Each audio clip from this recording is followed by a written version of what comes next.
Gino Maggio, aka Gino the Barber 813 on Instagram, is the owner of the Barbershop Tampa in Tampa, Florida, and an educator for Babblers for Barbers.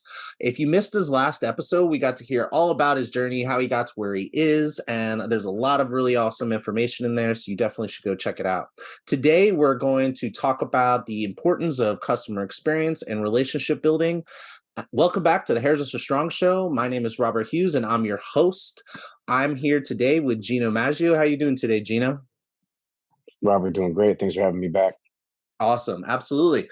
So, would you just do us a favor for anybody who didn't get to see your last episode? Would you just give us like a high-level recap of what your story was, how you got to where you are? Yeah, sure.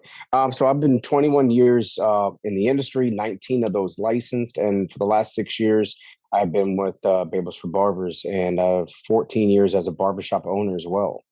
So just started off as buying a pair of trimmers, lining myself up, lining up my cousin and my friends to going to barber school, and then just working my way towards it. And it's been a wonderful journey, and you still learn something new every single day. Nice, awesome. Yeah, definitely. If you didn't see his episode or listen to it, go check it out.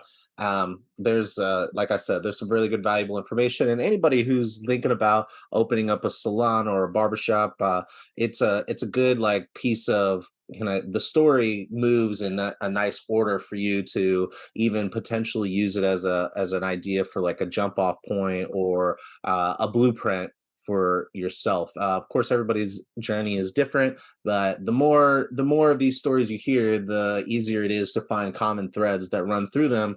And so I definitely highly recommend you go and check that out. Okay, so today we're going to talk about a topic that has become very dear to me. And we had a conversation before the episode.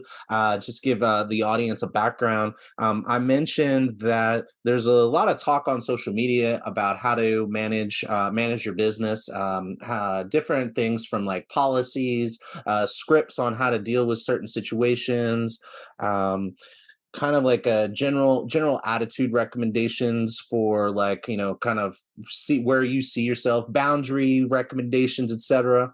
But I don't hear enough people talking about the other side of this coin is the relationships with your customers. And I would say that in general I might have, I mean, not even 10% of clients who come in who are problems or challenges.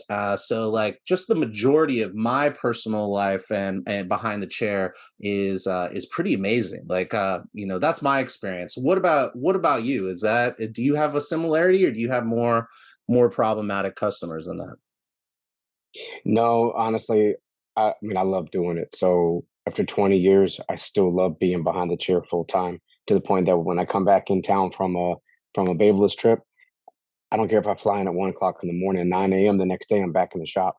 I love being around my customers. So it's like that's the reason why I continue to do it. Could I stop and just travel? Of course, but why? Then I feel like you don't have any other purpose. So it's a passion. Your passion takes you to your purpose. This is my purpose in life. This is what I was meant to do. I love being around my clients every day. You build a lot of these clients where these little kids call you Uncle Gino, and things like that, and they look at you like that. And you get invited to. I got invited to so many kindergarten graduations, high school graduations, things like that. I've even had one of my clients when he grew up, he named his son after me. So What? just because yeah, literally named his son. His middle name was Gino, just Nice. because the kid didn't have any older brothers. His dad was nowhere in the picture when I met him. He was a little shop kid sweeping up for us and things like that. And he came through afterwards, and we just looked out for him all the time. I mean, he came in the shop. He'd be there at 9 o'clock in the morning. He'd be there till 6. We'd buy him lunch. We'd buy him other stuff. We'd buy him Jordans and give him Champs gift cards and all the other different stuff. Now he's 23 years old. He was 11. It's stuff like that, man. It's those things like, why would you stop? Why would you stop doing it? I'm gonna keep doing it. If I get carpal tunnel on both wrists, guess what? After surgery, I'll come back to working. So I'll be right back in it. I love it. I mean, of course, you get your problematic ones, but those are the clients you fire. It's okay to fire a client too, especially if they're not respecting your business, and they're not respecting another client's time. Forget my time. I'm gonna be there from 9 to 6 every day. But if you're coming in, you're no showing all the time, you're showing up late constantly, you're just having a blatant disregard for the next person, then you can fire those people. But that's like a very, very small percentage of the people that you deal with on a regular basis. Yeah, yeah, I would definitely agree with that. And I love this. So okay, I would I guess what I would like to hear is when it comes to like the customer experience, like from your shop and what you're hearing on the road, and when you're in classes and talking to other educators and other people of influence in our industry.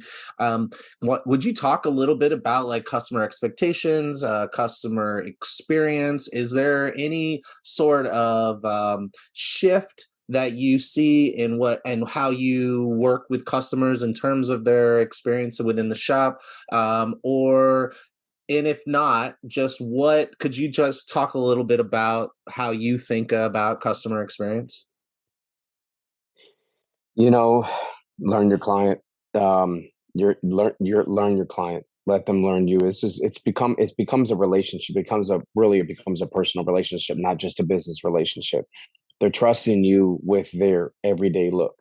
So, listen to them. Listen to every little detail. You got to ask questions just like they need to ask questions back. They need to they need to know that you are confident, and at the same time that you know exactly what they're asking, even though they may not know how to ask for it. And that little bit alone, all of a sudden they start opening up and things like that, to the point that they're going to look at you and say, same thing, each and every time, same thing. And they're going to start paying you more money for doing something that you find to be so total easy, and it's just that trust right there. They can literally fall asleep, and your client can fall asleep in the chair knowing that you got a razor blade to their throat, and they're going to wake up, you're in good. It's those things like that, and you got to love it. So to the point that you can run 5 minutes behind. I can call a client. Now I know I can look at the list and I can call a client and say, okay, someone has an emergency. I need to squeeze in that client. I can look at my schedule and say, call the guy up and say, hey Jim, hey, do you mind coming in 10 minutes late? I'll have you out on time or maybe 5 minutes behind. A client had a family emergency. I'm trying to squeeze them in. Yeah, no problem. Don't worry about it. Guy's like, I'll get good at lunch. I'll go get lunch, or I'll go to the bank. Cool, not a problem, because they know it doesn't typically happen, but they also know that you're good for it as well. It's those relationships that you build, and that's just like little examples.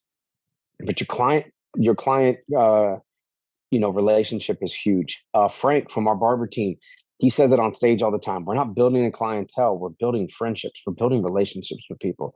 Stop calling them a client. A lot of times I don't put client on my post about these people. I say my bro, my brother, my friend, longtime friend. I might say longtime client because that person is very serious about who he calls friends and relatives and brothers and things like that, and they don't realize the slang of the lingo. So I put longtime client, but most of the time it's, hey, my good friend, my bro, my brother, this and that. If you look at it, I'm Italian. We got brothers and cousins and sisters everywhere.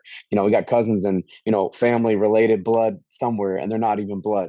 But you don't have to be blood to be related with me. So that's the relations. That's when those people are really tight with you. But uh, I that's mean, just me. so that sounds to me like a pretty amazing day. Like because when I think of customer experience, not from like a personal level, like what do I want my customers' experience to be, more just like general customer service. I think of how you wake up in the morning and how you're thinking about work. Like I think if you're like thinking Yeah. of, damn, I gotta go to work. Oh my gosh. That's Hmm. probably a sign of something, I would say. Maybe you need a vacation. Maybe I don't know. Maybe it's deeper than that. but I feel like the customer experience stuff always is like, oh right, I got so and so coming in today. I know we're going to talk about this. Yep, I got so and so. I'm going to make sure like, oh, that person definitely doesn't mind if they're always 15 minutes late, so I can kind of move shift my schedule around. Or that person hates being when I'm running behind, so I'm definitely going to give them a call if I'm running to even 10 minutes, 5 or 10 minutes behind, which you yep, touched on. That's yep. kind of what makes me happy day to day personally. Oh, you already and you already know, like when you wake up in the morning, that there's if you're dreading that day, it's gonna be the longest day ever. The day is just good. The day is gonna drag. So you have to go in there, whether you got to have a coffee or do some push-ups or go for a run or whatever. Just meditate if you have to. Something to start your day, whatever it is, you're fine. But at the same time, as if that's what you have to rely on every single day in order to get through your day, you might need to go on a vacation to decide whether or not this is what you want to do. Because this is not an industry for the weak. We deal with so much. We're standing on our feet. There's a lot of stress on our bodies.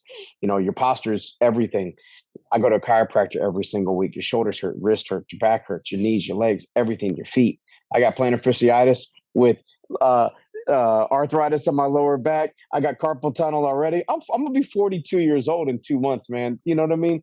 We go through it, but we don't show Yeah, it. we do. We don't let our clients know about that because if we start telling that, they're gonna look at you and say, "Hey, you okay? Can you complete this minor task?" Because to them, it's just a little trim. Oh, it's just a little edge. It's just this. It's just this. It's not just a 10-minute cut. It's still going to take 30. But it's those things. But you got to wake up in the morning happy, love what you do. Because if not, why is it worth? It's not worth doing it. Totally. Totally. All right, man. Well, this was great. So, kind of like just a shout out to everybody out there who's building a clientele and maybe shooting for some other goal of maybe opening up a product line or becoming an educator like yourself or opening up a shop like yourself, whatever. It's my opinion is that this whole conversation is such a valuable important thing to remember throughout all of that, because how do you get anywhere without thinking through the idea of relationships? I don't know, do you think you could have gotten where you are without really having solid relationships with people in your life? No, I mean, of course not. Someone has to open the door for you before you walk in. A lot of times, you go someplace and you'll see somebody just be a nice person. They open up the door for you to walk in. I look at these getting these relationships and building up with these other brands the same way. You get introduced. It's kind of like you know no, you can't have those without those solid relationships. You can't. My wife's my rock. My wife's my balance. She's my sanity because I'm off the wall. I'm over here. I'm over here. I get on stage. I don't have scripts. I might have two or three little things that I like to say when I'm on stage. But other than that, it's right off the top of the head. It's based on the group. It's based on the class. Like if I do private classes, I ask them, "What do y'all want to get out of this? What are y'all trying to go up and take out of this class? Tell me what you want." Give me the one haircut that you just scares the crap out of you, and give me a haircut that you wish you had more opportunity to do, and then let's run with it. If that means I got to cut one side on one side of the mannequin and the other side I do the other cut that you guys want, I'll throw a little design, a little razzle dazzle on the back, and that's fine because I'm cutting a mannequin. They can't talk back, the little mannequin heads. So it's things like that. So, but no, you have to have those relationships with people to kind of get you through day, life, your month, everything. If not, it's just going to be a lonely, quiet world. Amen. Cool, man. Well, thanks for so much for coming on and sharing your insight into this topic. And just as we sign off, is there anything last like on your mind that you want to say for anybody who's in that position? They're building, because that's kind of who we target on the show, is like people who Yeah, are building to get somewhere. So, do you like to have any last minute words of advice yeah, or things to say? yeah. Sure. Go to all the shows that you can. Meet everybody. You know, Post your work. Be consistent, but be you on top of it. Companies like Babeless, because that's who I can speak for, is they love the personal side of you. They love seeing what makes you tick. Okay. But companies, all of them are not going to want to see a lot of riffraff on your page. So go there, be yourself, be genuine, shake hands, network, and market yourself the right way, and not just push them by saying, "Hey, I got 50,000 followers on Instagram." Because to be honest, if Instagram fails tomorrow, they're not going to care. The company's still going to be there. The business is still going to be there. And the team's still going to be there. They're still going to want you. They want to see Gino the guy, Gino the barber, the husband, the brother, the son. They want to see everything, first, and they want to see who they're going to be investing with. But when you're just trying to start out, and that's a goal for you to get to, take one day at a time, one haircut at a time. It's like it's a method of one. You can't put your pants on, but one leg at a time. Only one person can walk through a door at a time. Things like that. You walk into single file lines. It's always one. Take one day and one moment and one client at a time. And before you know it, you're there. But just don't rush yourself. Work at your own pace. Awesome. That's great. Well, thank you so much again for coming on the show and sharing your insight and your experience with us. I really do appreciate it. And no problem. I love it. Thanks for having me. Absolutely. All right. Well, I hope to have you on the show again soon. And anybody who's out there who wants to hear more from Gino, will include his handle down in the description below. You can feel free to reach out to him. And there's also going to be some more information on the site. Which you can find by hitting the link in the link tree. And so you can see even more information from Gino and about Gino, about his episodes and the takeaways, etc. All right, man. Thank you so much. And I'll talk to you soon. Sounds good. Appreciate it. Bye.